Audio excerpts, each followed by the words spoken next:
కార్యక్రమాల్లో ఆయన ముందుంటూ వాకర్స్ అంటే ఎనలేని ప్రేమ. నిజంగా మన వాకర్స్ ఇంటర్నేషనల్ వ్యవస్థాపకుని పొద్దున్నగా ఎవరైనా బిజినెస్ తీసుకుంటారు వారసత్వం, ఒక తండ్రి తాలూకా వారసత్వాన్ని కొడుకులు బిజినెస్ తీసుకుంటారు, కానీ సేవా రంగాన్ని ఈయన వారసత్వంగా తీసుకున్నారు. ఆ సేవా రంగానికి తగిన చేయూతనిస్తూ ఎంతో మందికి ప్రోత్సహిస్తూ తనదైన శైలిలో ఎవరికి కూడా నో అని చెప్పేటటువంటి ఒక మనిషి. నో అని ఎవరికి చెప్పరు. మీరు ఏ పని మీద వెళ్ళండి, అతని దగ్గర నుంచి నో అని ఆన్సరే ఉండదు. ఎంత పాజిటివ్. ఎవరైనా నిరుత్సాహంగా ఉన్నారంటే ఆయనతో ఒక 5 నిమిషాలు మాట్లాడితే మీ నిరుత్సాహం పాతి. నిజంగా ఆయన ఒక బ్యాటరీ ఎనర్జైజర్. అలాంటి ఒక వ్యక్తి డాక్టర్ ఎస్పి రవీంద్ర మహేష్ పదవి విరమణ శుభ సందర్భాన వచ్చి ఆయన ఆశీర్వదించవలసిందిగా నేను మనస్ఫూర్తిగా కోరుతూ తెలియజేస్తున్నాను. ఎప్పుడు ఏ కార్యక్రమం అయినా చేయాలంటే మహేష్ గారి నేను ఉన్నాను, పర్వాలేదు, కార్యక్రమం బాగా అయిపోతుందని ఒక కాన్ఫిడెన్స్. లైఫ్లో మనం అనుకుంటామండి, నేను 50 సంవత్సరాలు పనిచేస్తాను, 40 సంవత్సరాలు పనిచేస్తాను అనుకుంటాం. 40 సంవత్సరాలు ముగిస్తాను అంతే తప్ప ఎక్స్పీరియన్స్ రాదు.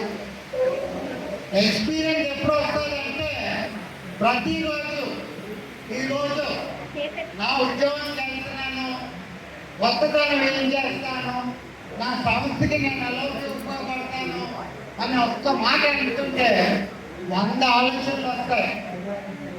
లేకపోతే ఈరోజు ఏఐ అంటున్నాము, డిజిటలైజేషన్ అంటున్నాము, కంప్యూటర్ మనిషిని మార్చేస్తారని కూడా స్థితికి వెళ్ళిపోతున్నాం.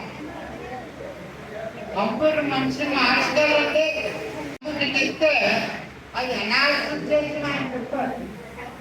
ఏమంటే 10 మంది ఉన్నారండి, 10 మంది క్వాలిటీస్ ఇవ్వండి, దీంట్లో ఎవరు ఫస్ట్ ఎవరు సెకండ్ అంటే కంప్యూటర్కి ఎక్కలేదేమో.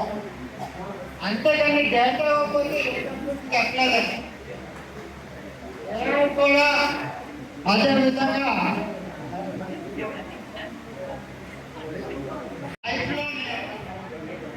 రిటైర్మెంట్ అంటే నాన్ క్రియేటెడ్ అండి. నేను ఆల్రెడీ రాస్తే బౌండరీగా ఎప్పుడు అనేవారు, no one is tired to be retired. ఈరోజు మహేష్ గారు రిటైర్మెంట్ అంటే ఇంకో 100 మార్గాలు కనిపిస్తున్నాయండి. ప్రతిరోజు 9 నుంచి 5 వరకు ఒక ఆఫీస్లో ఉండవలసిందిగా పనిచేస్తున్నారు. మనం పాజిటివ్గా తీసుకుంటే రిటైర్మెంట్ మనకి ఒక ప్రతిభ దేవుడిచ్చిన వరం. బోల్డ్ పనులు చేయవచ్చు, బోల్డ్ మందికి సేవలు చేయవచ్చు, బోల్డ్ వ్యాపారాలు కూడా చేయవచ్చు. మనం ఏదనుకుంటే చేయగలమండి. దాని మీద ధ్యాస ఫోకస్ ఉంటే. ఎందుకంటే ఈరోజు ఈ రిటైర్మెంట్ ఫంక్షన్ గురించి మాస్టర్ మనం ఎన్ని విధాలుగా ఆలోచించాలంటే ఎక్కడ కట్టాలి, ఎలా కట్టాలి అని ఆలోచించాలి. మా కొత్త ఆడిటోరియం కట్టాము, మంత్రివాళ్ళు వాకర్స్కి కడదామంటున్నాము. సరే ఎందుకులే వాకర్స్ అనేది కట్టలేను, నేనే కట్టిస్తాను ఆడిటోరియం. ఆడిటోరియం కట్టమంటే దాంట్లో ఏసీ లింక్ అవ్వలేదు.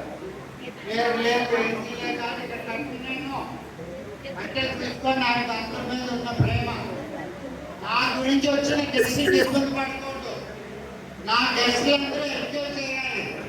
నా రిటైర్మెంట్ కంప్లీట్ చెప్పాలనుకుని అనుకోవద్దు అని ఒక ఎంతో ఆలోచన చేసి ఆయన కూడా చేశారు. అందరూ పాటుకున్నారా, ఎన్నట్టయితే పాటుకున్నారా లేదా? మరి పాటలు జరగొచ్చిందండి, బొర్రలో రిలీఫ్ వచ్చింది. బొర్రలో రిలీఫ్ అంటే రిటైర్మెంట్ వచ్చిన రిలీఫ్ స్కూల్ పిల్లలకి సెలవులు ఇస్తే ఎలాగో జీవితాంతం పనిచేసిన రిటైర్మెంట్ బ్లెస్సింగ్. సో రిటైర్మెంట్ ఎప్పుడో మనకి నెగిటివ్ కాదు. అదే విధంగా ఇక్కడ ఎందుకంటే అందరూ ఉన్నారు కాబట్టి నేను జనరల్గా చెప్తున్నాను, మనకి ఎవరో ఏదో మార్పులు చూపించాలి. ఎవరు చూపించారని కాదు, పెద్దోడో చిన్నోడని కాదు, కరెక్ట్ గా పాజిటివ్ గా ఒక మంచి మార్గం చూపిస్తే ఆ మార్గాన్ని మనం ఫాలో అయితే, నేను ఎప్పుడు అంటాను 70% ఆఫ్ ద టైం చేయించుకోయే వర్క్ 30% చదువుతున్నాను. మీరు ఇచ్చిన 30% సర్వీస్ 100% 20% వర్క్ దాంట్లో ఒక ఇంక్రిమెంట్ రావచ్చు, 2 ఇంక్రిమెంట్ రావచ్చు. పని అవుట్పుట్ ప్లస్ ఇవ్వాలి, ఆర్గనైజేషన్ ఇవ్వాలి. కానీ కష్టం అనుకున్న 30% సర్వీస్ ఇస్తే మహేష్ గారు రికగ్నిషన్ వస్తుంది. మహేష్ గారికి ఇవాళ ఎంతమంది వచ్చారంటే ఆయన వాకర్స్ ఇవ్వాలి, సర్వీస్ దాంట్లో ప్రయారిటీ ఇచ్చారు, పనిచేస్తూ వాకర్స్ ప్రయారిటీ ఇచ్చారు. కాబట్టి ఈ యొక్క వచ్చిన అందరూ ఫ్రెండ్స్ కి హార్ట్ఫుల్ కంగ్రాచులేషన్.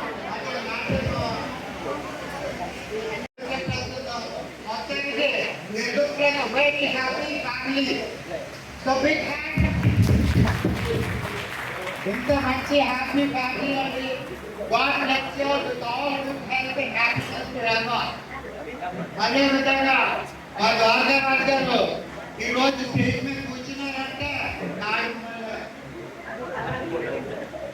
ఎందుకంటే మనకి నిన్న నేను ఏదో విశాఖపట్నం ప్రజల గురించి ప్రస్తుతం మాట్లాడుతూ, విశాఖపట్నం ప్రజలు అంత మంచి వాళ్ళు అంటే ఏదైనా అడగడం కూడా సిద్ధపడతారు. అడిగితే ఏమనుకుంటాడా, అడగొచ్చా అడగకూడదా అని అనుకుంటారు. అదేవిధంగా ఎవరికైనా సాయం కావాలంటే నేను ఎప్పుడంటే నువ్వు భయపడకండి, సాయం అంటే సాధం అనేది సాయం అడుగుతారు. మనం చేయగలిగితే చేస్తాము, లేక అబద్ధంలో ప్రయత్నిస్తాం. మనం క్లియర్ గా చేయకపోతుంటే మన లైఫ్ లో ఎప్పుడు విశాఖంగా కలుగుతుంది లైఫ్ లో. సో అదే విధంగా ద్వారకా ఏంటంటే మేడం మనం కూర్చునే కాదు, ఆవిడ final member and all the friends and well wishers and Vanitha walkers lady for everyone and really thanks for coming for this event to moral and signal hours కానీ always give your blessings and good wishes.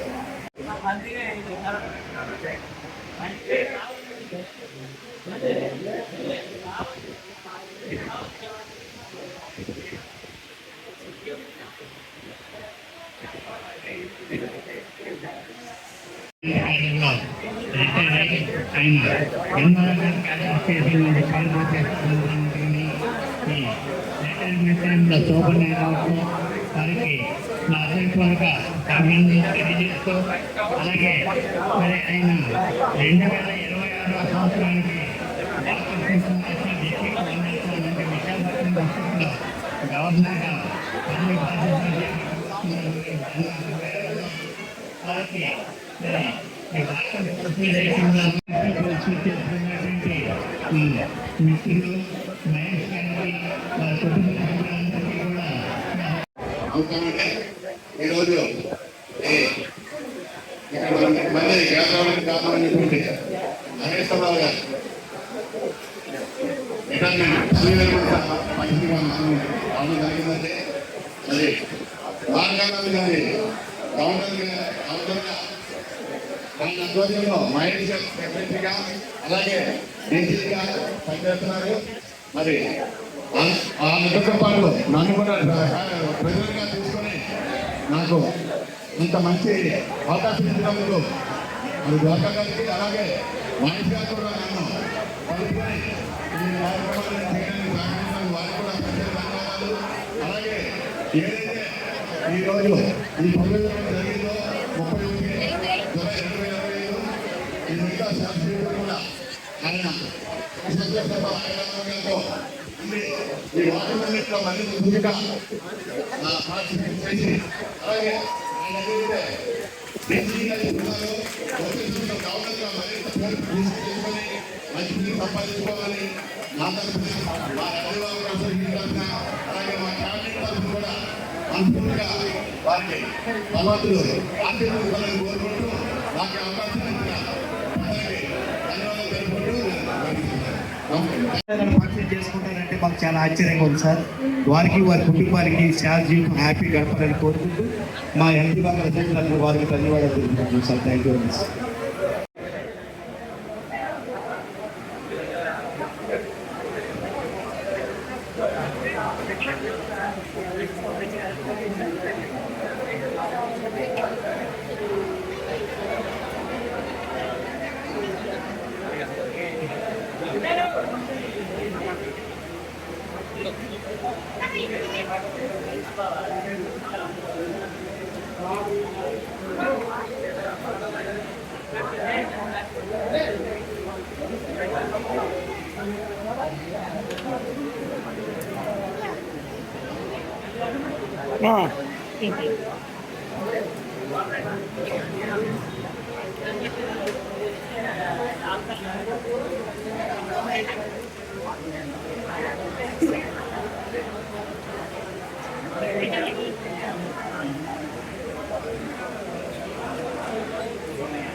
Hey,